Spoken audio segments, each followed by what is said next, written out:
하나님이 시간에 주시는 말씀 시편 140편입니다. 시편 140편 1절에서 13절까지 말씀을 보겠습니다. 구약성경 904페이지였습니다. 시편 140편 1절에서 13절까지 말씀 보도록 하겠습니다. 제가 읽겠습니다. 여호와여, 악인에게서 나를 건지시며 포악한 자에게서 나를 보존하소서. 그들의 마음속으로 악을 꾀하고 싸우기 위하여 매일 모이오며 뱀같이 그 혀를 날카롭게 하니 그 입술 아래에는 독사의 독이 있나이다. 여호와여, 나를 지키사 악인의 손에 빠지지 않게 하시며 나를 보존하사 포악한 자에게서 벗어나게 하소서. 그들은 나의 걸음을 밀치려 하나이다. 교만한 자가 나를 해하려고 올무와 줄을 놓으며 길 곁에 그물을 치며 함정을 두었나이다. 내가 여호와께 말하기를 주는 나의 하나님이시니 여호와여, 나의 간구하는 소리에 귀를 기울이소서 하였나이다. 내 구원의 능력이신 주 여호와여, 전쟁의 날에 주께서 내 머리를 가려주셨나이다. 여호와여, 악인의 소원을 허락하지 마시며 그의 악한 꾀를 이루지 못하게 하소서. 그들이 스스로 높일까 하나이다. 나를 애워싸는 자들이 그들이 머리를 들 때에 그들이 입술의 재난이 그들을 덮게 하소서. 뜨거운 숯불이 그들 위에 떨어지게 하시며 불 가운데와 깊은 웅덩이에 그들로 하여금 빠져 다시 일어나지 못하게 하소서. 악담하는 자는 세상에서 굳게 서지 못하며 포악한 자는 재앙이 따라서 패망하게 하리이다. 내가 알거니와 여호와는 고난당하는 자를 변호해 주시며 궁핍한 자에게 정의를 베푸시리이다. 진실로 의인들이 주의 이름에 감사하며 정직한 자들이 주의 앞에서 살리이다. 아멘. 기도하겠습니다. 하나님 아버지, 감사합니다. 우리 주님께서 오늘도 저희를 세상에 주지 아니하고 주 앞에 나와서 하나님께 예배드리며 은혜를 받을 수 있도록 축복해 주심을 감사합니다.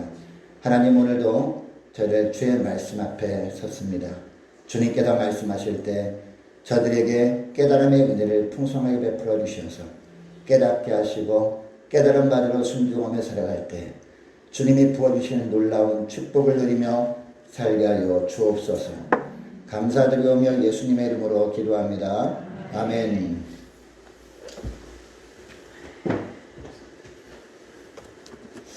할렐루야. 은혜 많이 받으시기 바랍니다. 살다 보면 인생이 정말 내 뜻대로 되는 건 아닌 것 같습니다. 예배 전에 모든 것을 세팅 다 하고 테스트까지 다 했거든요. 근데 소리가 안 나올 줄은 꿈에도 몰랐습니다. 다른 것들 고장이 났는데 소리는 잘 나왔고 화면 잘 안 나오고 이상하고 그런 부분이 있었는데 소리까지도 완벽하게 테스트하고, 사실 이 강대상 가서도 제가 그 카톡에 올리면서 소리 체크하고 올리거든요. 그때까지 됐는데 갑자기 소리가 안 되는 거예요. 예, 이걸 보면서 야, 정말 인생이 내 뜻대로 되는 게 아니구나. 하나님의 은혜가 아니면 우리가 아무것도, 아무리 계획을 잘 세워도 하나님이 이끌지 않으면 우리가 살아갈 수 없는 존재구나. 이것을 깨닫게 됩니다. 여러분, 모든 것을 다 주님께 철저히 맡김으로 말미암아 주님의 뜻대로 살아갈 수 있는 저와 여러분 되시기를 축복합니다. 인생은 멀리서 보면 희극이고 가까이서 보면 비극이다 라는 말이 있습니다. 제가 며칠 전에 예비신자들에게 보낸 메시지 내용이거든요. 이 말은 누가 한 거냐? 여러분, 이 옛날에 무성영화 시대였지 않습니까?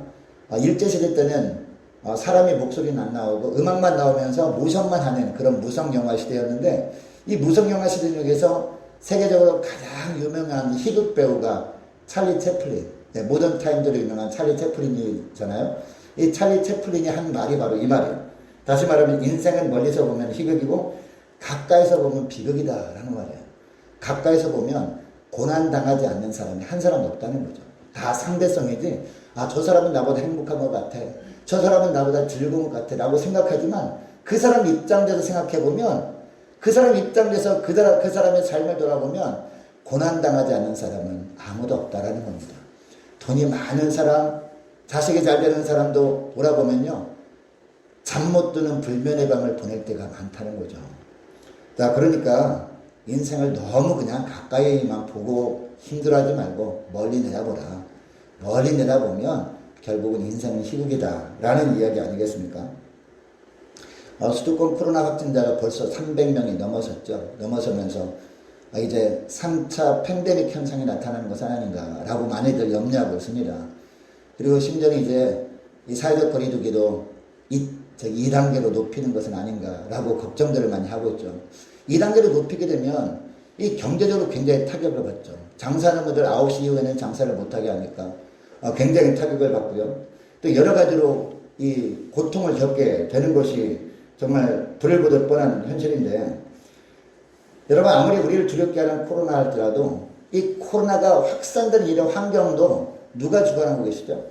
하나님이 주관하고 계십니다. 그러니까 이것을요 인간이 해결하려고 한다 할지라도 해결할 수가 없다는 것을 보여주는 것 아니겠습니까? 또 우리나라가 K방역 하면서 잘한다라고 우리가 생각했잖아요. 그런데 이게 점점 확산되는 걸 보면서 하나님이 해결해 주셔야 되는구나 라는 것을 점점 더 느끼지 않습니까? 여러분 이스라엘 백성들이 앞길을 막았던 이 홍해, 넘실대는 홍해도요 어떻게 그 홍해를 건널 수 있었습니까? 하나님이 해결해 주셨기 때문에. 하나님이 언제 해결해 주셨나요? 이 모세가 하나님의 명령에 순종해서 지팡이를 하늘 높이 든 것 뿐이었습니다. 그렇게 순종했을 때 하나님께서 엄청난 바람을 보내주셔가지고 홍해가 갈라지게 되었고 하나님께서 열어놓으신 새롭고 산 길로 가게 된 것 아니겠습니까? 여러분 뿐만 아니죠. 이제 홍해를 건넜을 때 이 마라라는 곳에 가서 물을 마시려고 너무나 썼습니다. 그 마라의 쓴물도 어떻게 단물로 바뀌게 되었나요? 이때도 마찬가지죠. 하나님께서 모세에게 명령을 내리시죠. 하나님이 지시하시는 나무를 그 물에 던지라. 그러면 달게 될 것이다. 여러분 나무를 물에 던진다고 그 물이 답니까? 이해할 수 없었지만 순종했을 때 이 나무가 이 물 위에 던져졌을 때 신기한 일이 벌어진 거예요. 조금 전까지만 해도 너무 써서 못 마셨는데 이 나무가 이 물에 딱 던져지니까 그 이후부터는요 모든 물이 갑자기 단물로 바뀌었다는 것이죠. 신약에 넘어오게 되면 예수님이 가나안의 혼인잔치에 참여하잖아요. 가나안의 혼인잔치 참여했을 때 어떤 일이 있었습니까? 그 당시의 잔치에는 반드시 필요한 것이 포도주였죠. 근데 포도주가 다 떨어진 겁니다. 주인이 걱정합니다. 이때 예수님이 어떤 말씀하십니까? 하인들에게 명령하죠. 허들의 물, 항아리에 가득 든 허들의 물을 떠다가 손님들에게 주라라는 겁니다. 여러분 그 항아리에 든 물을 갖다 줄 때 그 손님들이 왜 안 받겠다 다 받습니다. 그 허들의 물을 떠서 갖다 주면 아니 포도주를 다 떨어졌다면 다 떨어졌다 솔직히 말하자 어떻게 손 씻는 발을 씻는 허들의 물을 갖다 주냐라고 사람들이 항의하지 않을까 이런 염려가 왜 없었겠습니까? 그러나 그 말씀대로 순종했을 때 어때요? 허들의 물이 사람들에게 전해졌을 때 딱 마셔보니까 물이 아니라 뭐였어요? 극상품 포도주였다는 것이죠. 여러분 이때도 중요한 게 뭡니까? 순종하는 게 중요한 겁니다. 우리가 아무리 코로나로 말미암아 힘들고 고통스러운 환경 가운데 있지만 우리가 어떻게 해야 돼요? 이런 환경 속에서도 주님의 말씀은 계속 선포되잖아요. 주님의 말씀은 계속 들리잖아요. 그 말씀이 들린다는 것은 하나님이 무엇을 원하시는 것을 알게 돼요. 그 말씀에 순종하라는 겁니다. 말씀을 듣고 끝내버리지 말고 말씀에 순종하게 되면 놀라운 은혜가 임하게 된다. 주님의 때가 되면 주님께서 코로나를 물러가게 해주신다라는 것을 보여주는 것 아니겠습니까?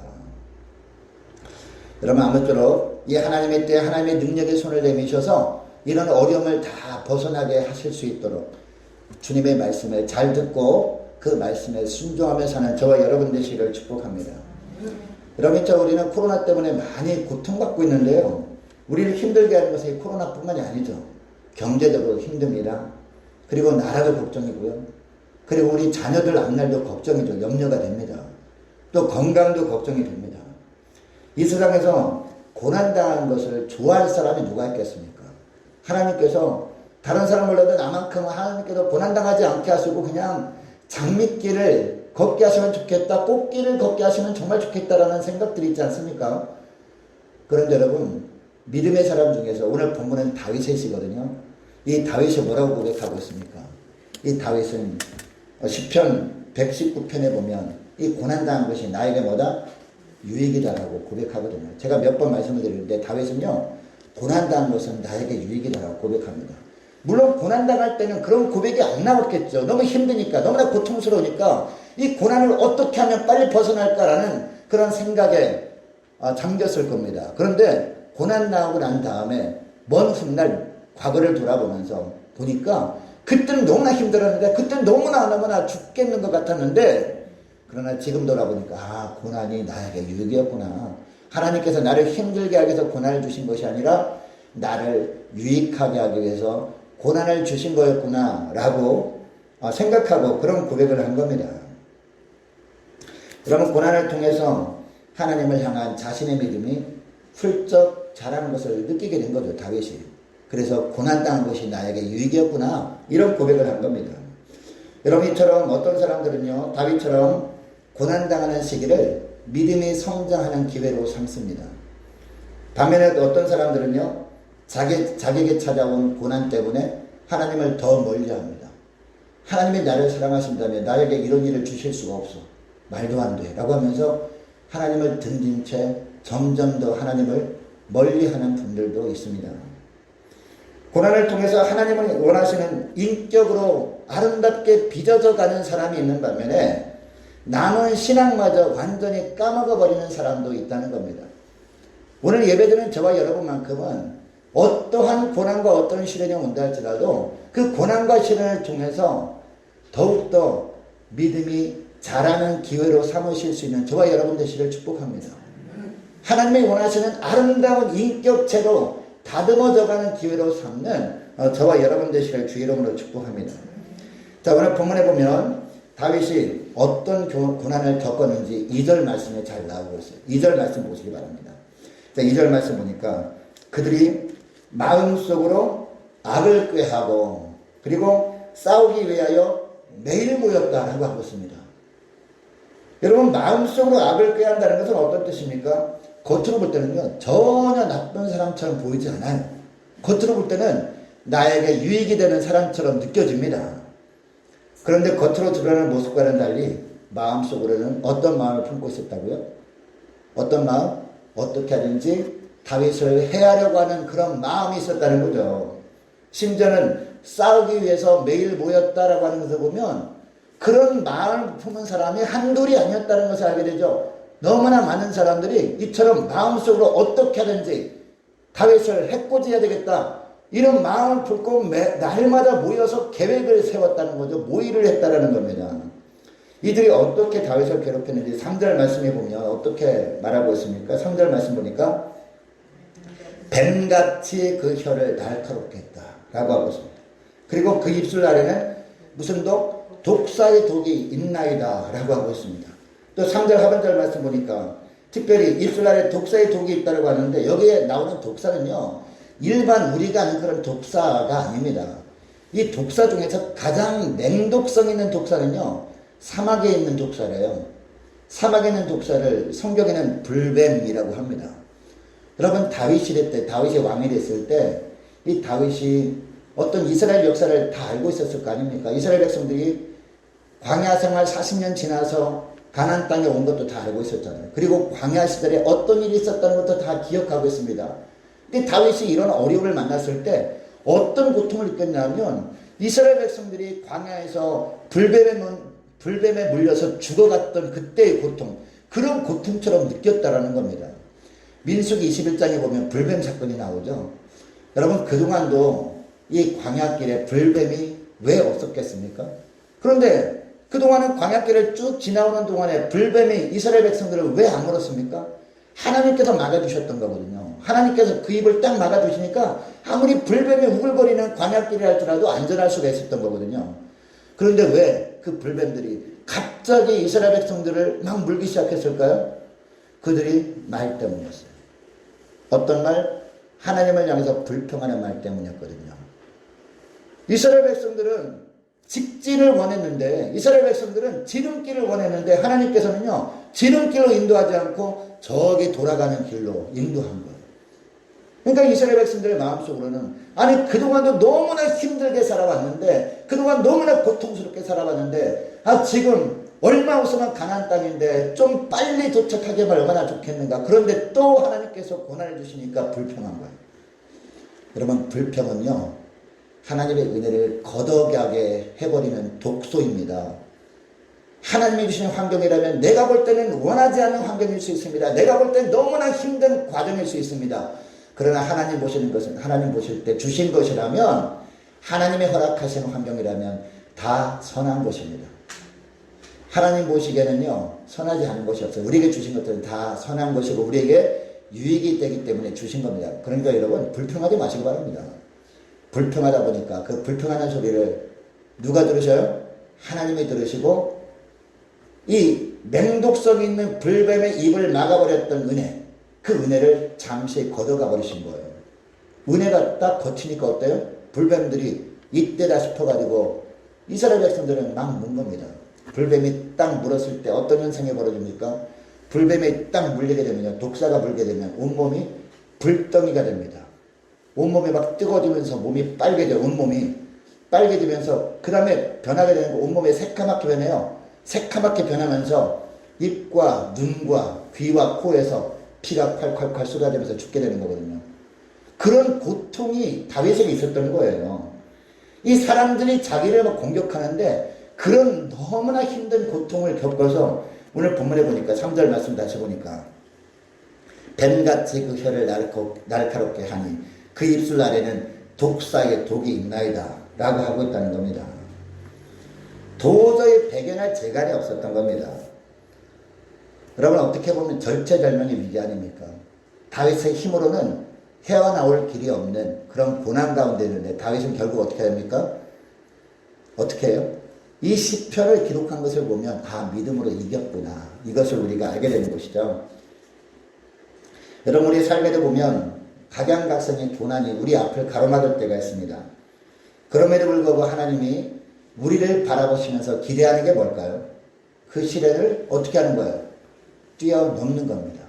그 시련에 매몰되어서 그냥 주님과도 멀어지고 비참한 결말을 맺으며 사는 것이 아니라 그 시련을 믿음으로 뛰어넘는 겁니다. 여러분, 믿음으로 뛰어넘을 수 있기를 축복합니다. 근데 주님은 그런 말씀만 하지 않으십니다. 그 비결을 말씀하시죠. 그 고난을 믿음으로 뛰어넘을 수 있는 비결이 뭘까요? 이 고난을 통해서 하나님께서 우리에게 어떤 유익을 주시는가, 이것을 깨달으면 되는 거죠. 여러분, 고난에는 어떤 유익이 있을까요? 하나님이 주시는 어떤 유익이 있을까요? 자, 오늘 본문에 보니까 첫째로 우리를 온전히 하나님께로만 향하게 하는 유익이 있다는 겁니다. 지금 다윗은 자신에 대해서 근거 없는 악담을 퍼뜨리는 그 악인들 때문에 힘들어하고 있습니다. 이 압살롬이 반역할 때 압살롬 편에 섰던 사람들이죠. 여러분, 그 사람들이 어떤 사람들이었어요? 조금 전까지만 해도 자기 부하들이었단 말이에요. 다윗이 왕이었기 때문에 왕이시여 제가 왕께 충성을 다하겠으면 했던 사람들인데 어느 날 갑자기 다윗이 가장 사랑하는 압살롬이 반역을 한 겁니다. 쿠데타를 일으켜가지고 쿠데타가 성공할 것처럼 느껴지니까 압살롬 편에 서버린 거예요. 얼마 전까지는 다윗 왕에게 충성하겠다고 맹세했던 사람들이 어떻게 보면 믿던 도끼에 발등이 찍히는 경우가 아니겠습니까? 얼마나 힘들었겠습니까? 아들들 중에서 가장 총애하는 아들에게 배신당한 것도 서러운데 자기에게 충성을 맹세했던 사람들이 오히려 자기들끼리 모여서 쑥덕대면서 어떻게 하면 다윗을 해야 할까 작당하고 모의하고 있으니까 얼마나 기가 막혔겠습니까? 다시 3절 말씀 보니까 뱀같이 그 무엇을? 혀를 날카롭게 하니 그 입술 아래에는 독사의 독이 있나이다 라고 하고 있습니다. 여기에 혀, 입술이라는 단어가 나오는 것을 보면 무엇을 통해서 힘들게 했다는 것을 알게 됩니까? 말로 힘들게 한 거예요. 말로. 험한 말로 다윗을 너무나 고통스럽게 하는 부분들이 있었음을 볼 수 있는 것이죠. 여러분, 뱀같이 그 혀를 날카롭게 했다는 것을 보면 어떤 뜻입니까? 여러분, 뱀은요 그냥 무조건 공격하지 않거든요. 뱀이 독사가 공격할 때 딱 서가지고 가만히 있다가요 틈을 봅니다. 예. 틈을 딱 보고 그 사람이 방심하거나 뱀을 두려워하는 딱 모습이 있고 막 뒤돌아 도망가잖아요. 그러면 그 틈을 이용해서 팍 다리를 뭅니다. 달려와서. 예. 그렇게 하는 거 뱀이 무슨 얘기냐면 이 악인들이요 이 다윗의 행동 거지를 유심히 보면서 약점을 잡으려고 계속 지켜보는 거예요. 그러다가 아주 조그만 약점만 있으면 집요하게 물고 늘어지면서 말로 힘들게 한 거예요. 이 다윗을 음해하는 말을 하고 이 다윗을 조롱하는 말을 하고 다윗을 멸시하는 말을 하면서 힘들게 했다는 겁니다. 자, 5절 말씀도 보니까 이 악인들은요, 다윗을 해하려고 무엇을 놓았다고 하고 있습니까? 올무와 줄을 놓았다라고 하고 있습니다. 그리고 길 곁에 그물을 치고 함정을 두었다라고 하고 있습니다. 이것을 보면 다윗을 음해하는 무리들이 어떻게 하든지 다윗을 꼼짝 못하게 하려고 했었음을 알게 되죠. 함정을 두었다라고 하는 것을 보면 거기에 빠져가지고 다윗을 생포해서 이 다윗을 죽이려고 했겠죠. 다윗이 죽어야 이 압살롬이 마음이 되니까. 이제 그렇게 했던 것 같아요. 여러분, 이런 환경을 만났을 때 억울해하지 않을 사람이 여러분 아무도 없을 거예요. 우리도 살다 보면요, 이 사람들에 의해서 어떤 음해하는 말을 듣고 고통당할 때가 있지 않습니까? 그럼 너무나 힘들어요. 너무나 억울해요. 아니, 어떻게 다른 사람이 몰라도 내가 그토록 신뢰하던 저 사람이 나에게 저런 말을 하면서 나를 힘들게 할 수 있나? 라는 환경을 우리가 맞이할 때가 있다는 겁니다. 여러분, 그러면 우리는 보통 어떡합니까? 다른 사람들, 그러면 믿을 만한 사람을 찾아다니면서 아니야 그거 잘못된 말이야 라고 하면서 하지 않습니까? 그래도 안 통하면 어떡합니까? 법적 대응을 하려고 하겠죠. 명예훼손이다 라고 하면서 법적 대응을 하려고 할 겁니다. 이 다윗이 만난 상황을 보면요, 다윗 자신이 혼자 힘으로는 도저히 감당할 수 없는 환경인 것처럼 보입니다. 여러분, 보통 이때 사람들은요, 너무나 분해서 잠을 이루지 못합니다. 불면의 밤을 보냅니다. 결국 화병에 도져서 시름시름 앓게 되죠. 그럼 병원에 가도 약도 없는 겁니다. 그런데 다윗은 그때마다 어떻게 했습니까? 더욱더 하나님께 가까이 나갔다는 겁니다. 1절 말씀 보시기 바랍니다. 1절 말씀 보니까 여호와여 악인에게서 나를 건지시며 기도하고 있는 겁니다. 하나님, 저희 힘으로 안 됩니다. 주님이 도와주지 않으면 안 됩니다. 이 악인에게서 나를 건져 주소서, 이렇게 기도하고 있습니다. 그리고 이 하반절 보니까 포악한 자에게서 나를 보존하소서라고 하고 있습니다. 나를 지켜주소서. 주님이 나의 방패가 되어 주소서, 이렇게 기도하고 있는 거죠. 4절 말씀을 보시기 바랍니다. 4절 보니까 여호와여 나를 지키사 악인의 손에 빠지지 않게 하시며 나를 보존하사 포악한 자에게서 벗어나게 하소서. 그들은 나의 걸음을 밀치려 하나이다 라고 하고 있습니다. 여러분, 이 말은 무슨 말이냐면 상대방이 악을 범할 때요, 나도 똑같이 악한 행동을 하려고 할 때가 있죠. 그 사람이 악한 말을 하면 나는 더 세게 악한 말을 하면 그 사람의 기가 꺾여서 뒤로 물러설 거라고 생각하죠. 잘못된 겁니다. 여러분, 그 사람이 악한 말을 할 때 그 사람이 행하는 것이 아니에요. 여러분, 사단 마귀가 그 사람을 이용해서 나를 공격해서 주님께 나가지 못하도록 막는 거란 말이에요. 이것을 우리가 알게 되면 우리가 그 사람을 미워하면 안 됩니다. 그 사람을 이용해서 어떻게 하든지 믿음의 삶을 살지 못하도록 가로막는 누구를 미워해야 돼요? 사단 마귀를 미워해야 되지, 귀신들을 미워해야 되지. 그 사람 미워하면 안 되는 거예요. 그 사람을 긍휼히 여기면서 우리는 어디로 나가면 돼요? 하나님께 나가면 되는 겁니다. 여러분, 우리가 사단 마귀와 귀신들과 싸워서 이길 수 있나요? 이길 수 없어요. 그러나 주님은 말씀 한마디로도 물리치는 그런 능력이 주님이시잖아요. 그렇기 때문에 우리가 누구한테 나가면 돼요? 하나님께 나가면 되는 거예요. 다윗은 이것을 안 겁니다.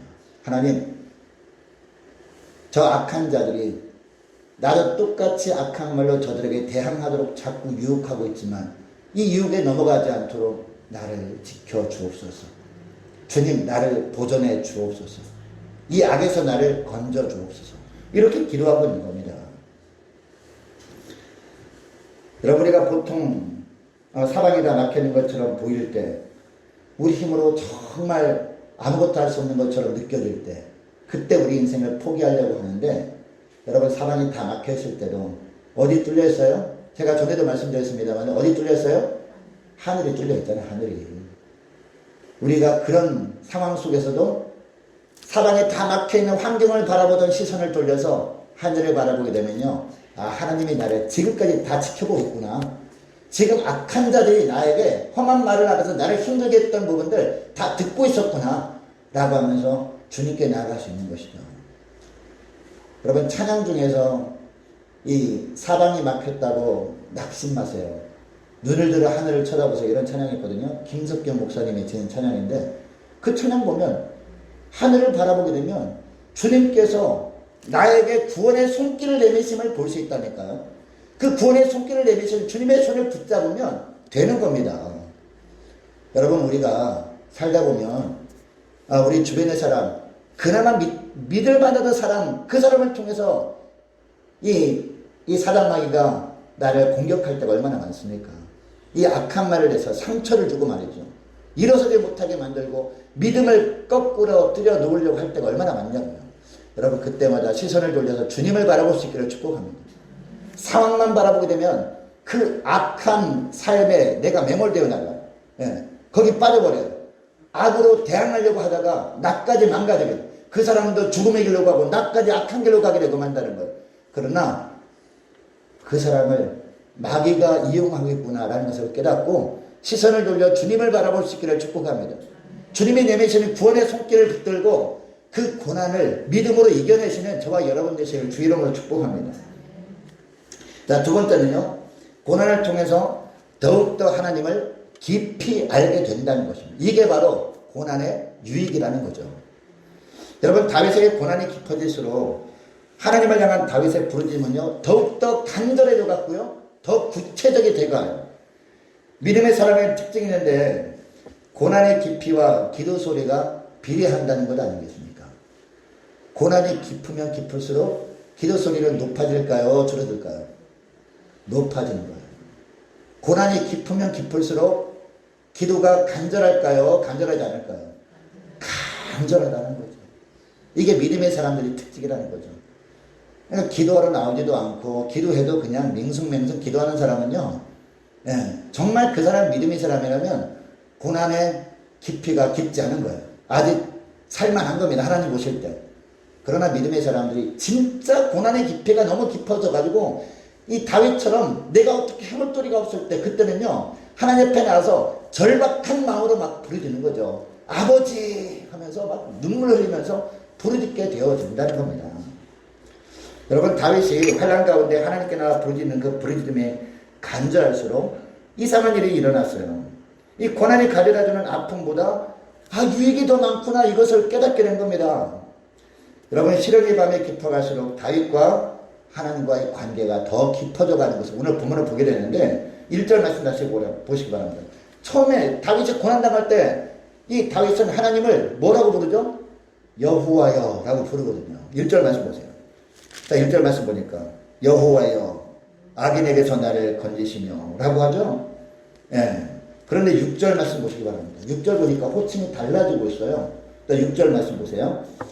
내가 여호와께 말하기를 주는 나의 하나님이시니 라고 하고 있습니다. 여호와여 라고 하면요 누구나 부를 수 있는 그런 거거든요. 하나님을 모르는 사람들도 여호와라고 부를 수 있어요.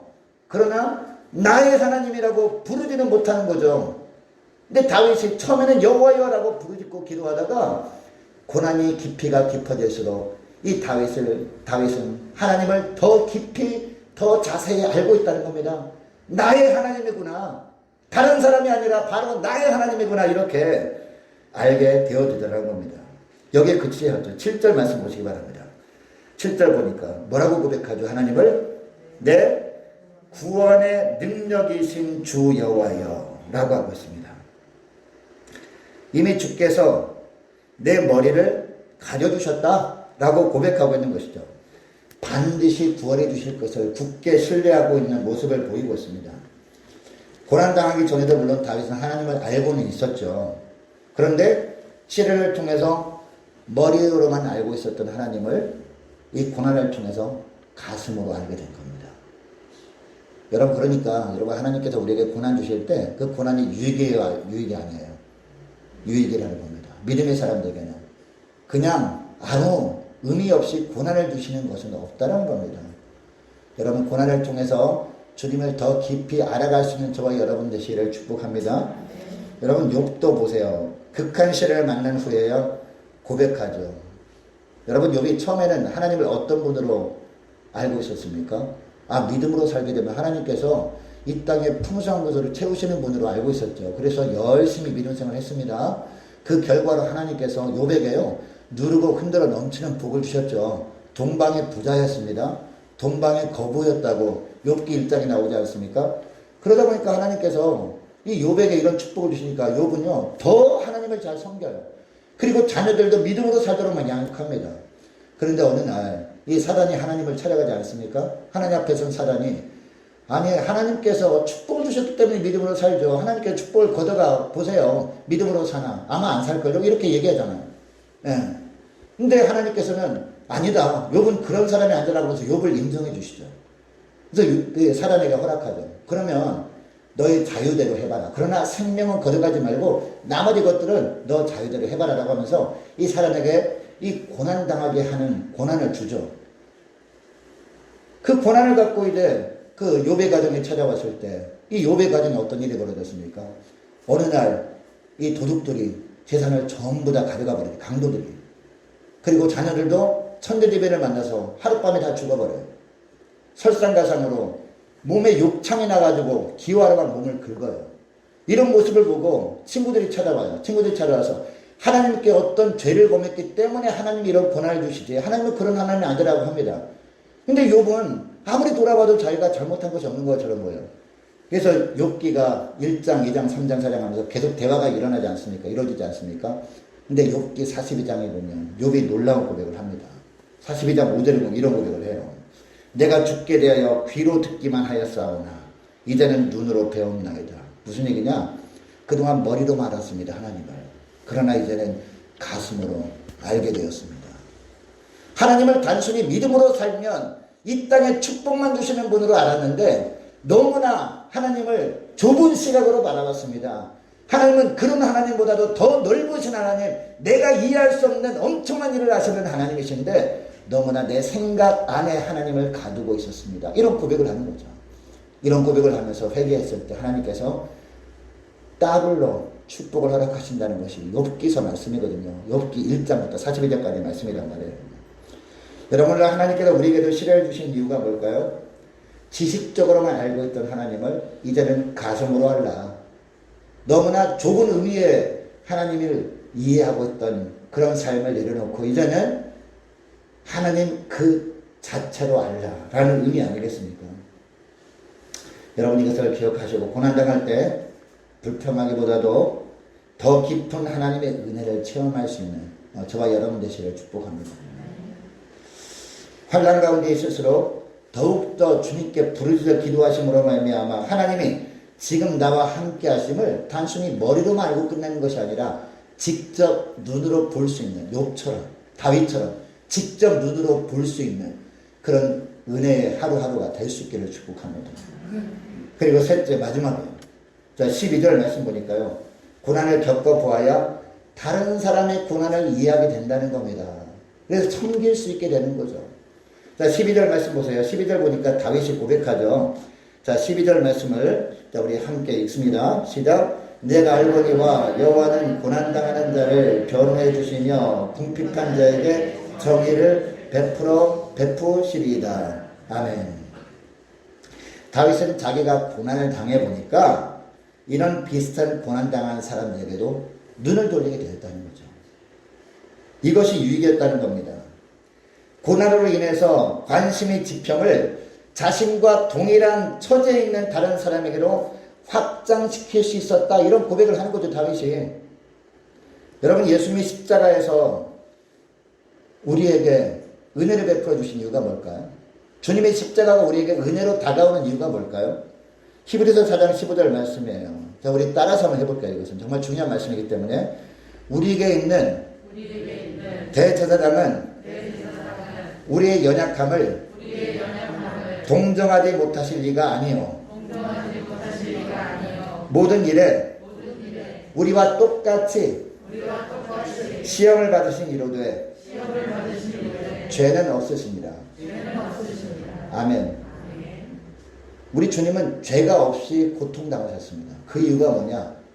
우리가 이 땅 가운데 살면서 겪게 될 고난을 주님께서 다 당하신 겁니다. 그 당하신 이유가 뭐냐? 주님께서 우리를 이해하시기 위해서, 주님께서 우리의 고난을 알아주시기 위해서. 여러분, 고난을 당해본 사람, 똑같은 고난을 당해본 사람이 찾아와서 내가 옛날에 겪어봤는데 그 고통을 내가 안다라고 한마디 해주면 얼마나 위로가 되는지 아십니까? 아, 나랑 똑같은 고통을 받은 사람이 나에게 이런 말을 해주니까 너무나 힘이 되는 거예요. 우리 주님께서 바로 그분이라는 거죠. 주님은 지금도 살아계십니다. 시공을 초월해서 우리가 주님을 보고 우리에게 오셔요. 우리가 기도할 때 우리에게 찾아오셔서 그 고난을 내가 안다. 그 고난을 내가 다 당했다. 그 고난을 믿음으로 견디게 되면 십자가 너머에 부활의 영광이 있다라고 주님이 말씀해 주실 때 그 말씀이 우리에게 힘이 되는 것 아니겠습니까? 이것을 위해서 우리 주님께서 십자가를 지신 겁니다. 이렇게 말씀하고 있는 거예요. 간혹 보면 이 불안 이웃을 위해서 정말 기쁨으로 헌신하는 분들이 있거든요. 근데 그분들 이야기를 들어보면 간혹 가다가 시채널이라든가 극동방송이라든가 이런 채널에 와서 간증하는 걸 들어보면요. 그 동기가 무엇입니까? 라고 어제 그 리포터가 묻지 않습니까? 물으면 뭐라고 대답하는지 아십니까? 내가 옛날에 고난을 당해보니까 너무 힘들었다고. 그래서 고난당한 이웃들 보니까 남일 같지 않더라. 남일 같지 않더라. 그래서 힘든 일을 만난 사람들을 내일처럼 발벗고 나서 돕고 있는 것이다. 그런 이야기를 합니다. 그분은 계속해서 그분이 힘들 때나 본인이 경제적으로 어려울 때나 풍성할 때나 상관없이 꾸준하게 하는 거죠. 왜? 내일이니까. 내가 고난당해봤기 때문에. 다윗이 바로 그런 고백을 하는 거죠. 고난의 유익이 뭐라고요? 내가 이런 고난을 당해보면 똑같은 고난당한 사람을 비로소 이해할 수 있게 되고 그 고난당한 사람을 내가 예수님의 마음으로 도울 수 있기 때문이라는 거죠. 이것이 고난의 유익이라는 겁니다. 여러분 이것을 기억하시고 실현의 시기를 저와 여러분의 관심의 지경을 이웃으로 넓히는 복된 기간으로 삼으시는 저와 여러분 되시를 주의 이름으로 축복합니다. 자, 기도하겠습니다. 하나님 아버지, 고난을 통해서 우리를 온전히 하나님께로 향하게 하시고 고난을 통해서 더욱 하나님을 깊이 알게 하시고 고난을 통해 동일한 고난을 당하는 다른 사람들을 이해하고 섬길 수 있게 하시는 그런 고난을 통해서 이런 유익을 주시는 하나님을 찬양합니다. 고통에는 다 하나님의 뜻이 있음을 기억하고 고난을 주실 때마다 그 고난을 주신 하나님의 뜻을 헤아리며 믿음으로 그 고난의 시기를 잘 이겨낼 수 있게 하여 주옵시고 고난의 시기를 하나님을 더 깊이 만나는 복된 기회로 삼는 저희들 다 되게 하여 주옵소서. 감사드리오며 우리 주 예수 그리스도의 이름으로 기도드리옵나이다. 아멘.